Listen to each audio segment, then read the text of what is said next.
بسم الآب والابن والروح القدس الإله الواحد أمين. تاني خطية خبيثة ممكن تضيع حياتي الروحية حاجة اسمها الازدواجية. يعني ايه الازدواجية؟ يعني أنا مين؟ أنا واحد ولا اتنين؟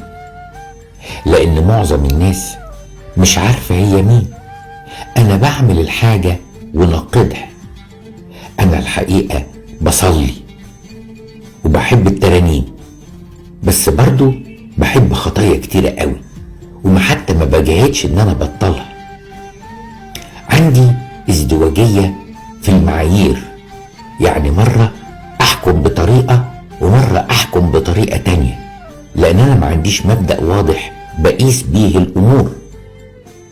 عندي كمان ازدواجية في ارائي ناحية الناس، يعني مرة اتكلم على واحد بطريقة وممكن اتكلم عليه بطريقة تانية. حاجة تلخبط قوي. هو انا واحد ولا اتنين؟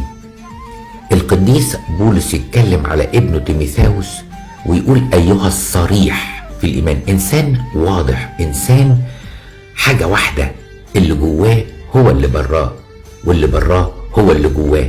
طب حد هنا هيسأل، هو صح يا ابونا الانسان يعني يكون كل اللي جواه براه؟ انا ما قلتش كده.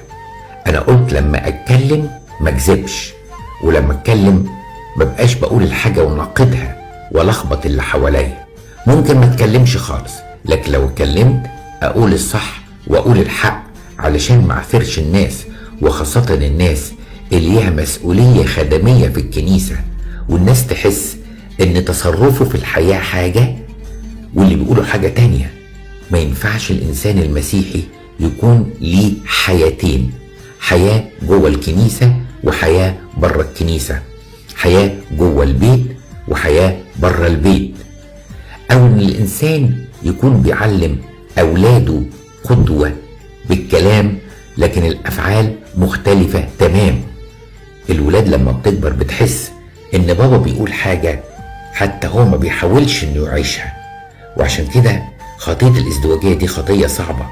فيقول عنها ايليا النبي، اسمعوا بقى يا جماعة، اذا كان الرب هو الرب هو الاله فاعبدوه، واذا كان البعل هو الاله فاعبدوه، لكن لماذا تعرجون بين الفرقتين؟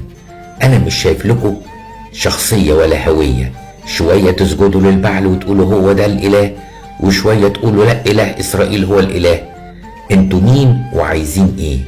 كويس قوي ان الانسان يكون واضح مع نفسه، لان اوقات كتيرة الانسان بيبقى عايش في منطقة رمادية وفاكر ان هي دي النصاحة وان هي دي الشطارة. الحقيقة لا، انت بالشكل ده بتبقى ماشي بسكة غلط وخطية خبيثة فاكرها شطارة، وهي هتوديك الحقيقة في سكة تانية خالص. اقول لكم ايه؟ صباح الخير.